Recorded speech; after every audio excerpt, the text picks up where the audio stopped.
My friend, welcome to the session of wellness wonder and learning. आज हम अंतर्राष्ट्रीय योग दिवस की बात करेंगे।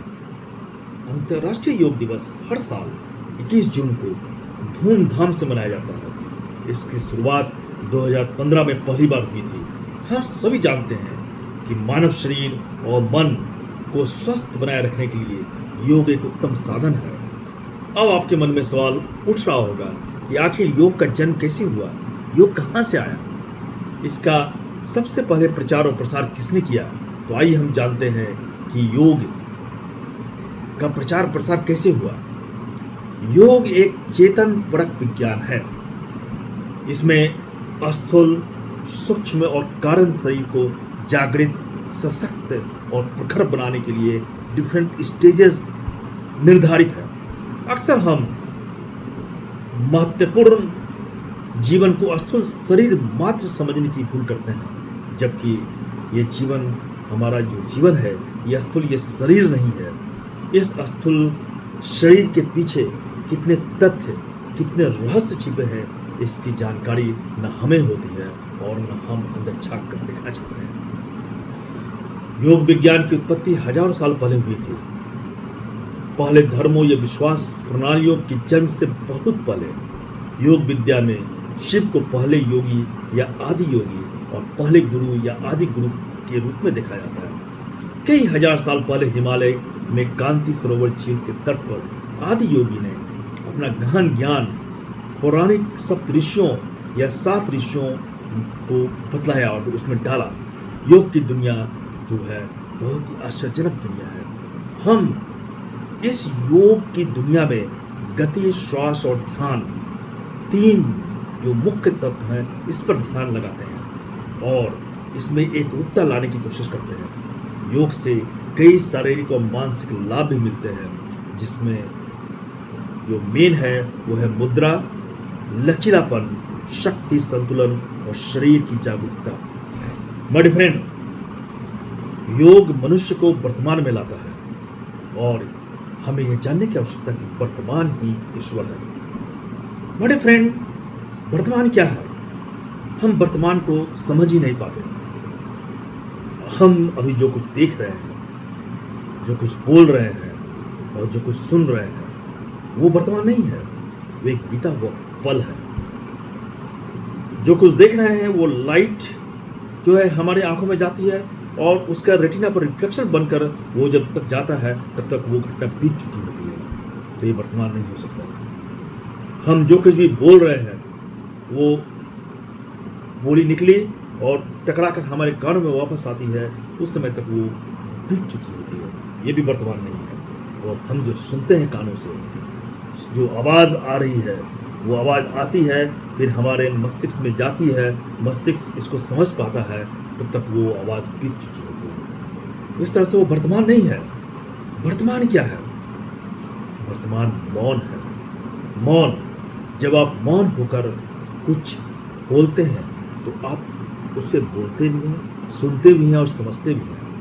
यही है वर्तमान। और इसी वर्तमान को अगर सुना जाए, समझा जाए, तो हम वर्तमान में रहते हैं और यही ईश्वर है। जब हम वर्तमान में जीते हैं, वर्तमान में सोचते हैं, वर्तमान में अपना कार्य करते हैं, तभी हम ईश्वर को देख सकते हैं। आप मौन होकर मन में बोलिए, मैं क्या हूँ, तो ये आवाज़ जो है आप समझ जाएंगे। न वो कहीं से बोला गया, न कहीं से कहा गया, न वो सुना गया। आपके मस्तिष्क में वो मैं क्या हूँ आपने स्वयं बोला, स्वयं सुना, स्वयं समझा। यही वर्तमान है। मैं वर्तमान में हूँ, मैं ही वर्तमान हूँ। ये आप मन में बोलिए, बिना मुंह चलाए हुए, बिना आंखों से देखे हुए, बिना कानों से सुने हुए। इसे आप सुन भी सकते हैं, इसे आप समझ भी सकते हैं और इसमें आप जी भी सकते हैं। यही वर्तमान है। मैं ही ईश्वर हूँ। अगर आप ये बोलते हैं तो आप वर्तमान में ईश्वर हैं। मतलब कि न मुंह चलाए हुए, न आवाज़ निकाले हुए, न आंखों से देखे हुए, आप अपने मन में बोलते हैं मैं ईश्वर हूँ।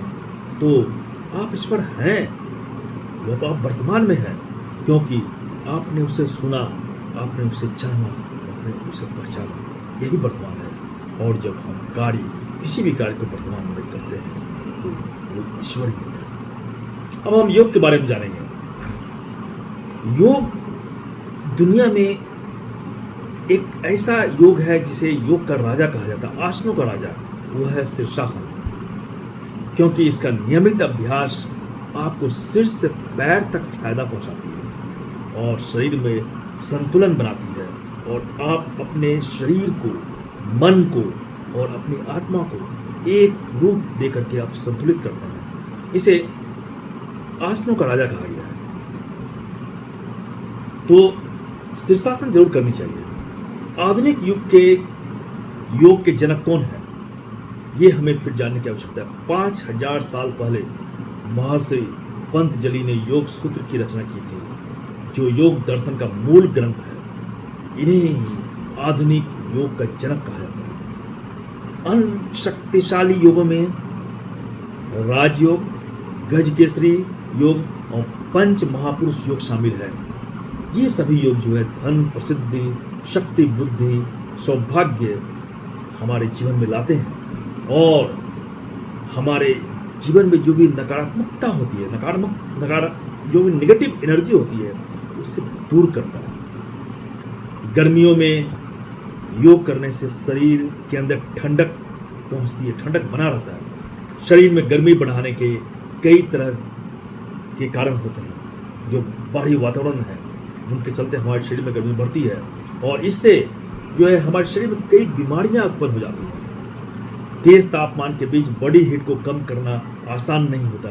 शरीर को बाहर से ठंडा रखना आसान होता है, लेकिन असल में शरीर के अंदर जो गर्मी है उसे किस तरह से कम किया जाए, यह बहुत ही आवश्यक है। आयुर्वेद में मौसम और शरीर की प्रकृति के हिसाब से चीज़ों को डाइट में शामिल करने की सलाह दी जाती है।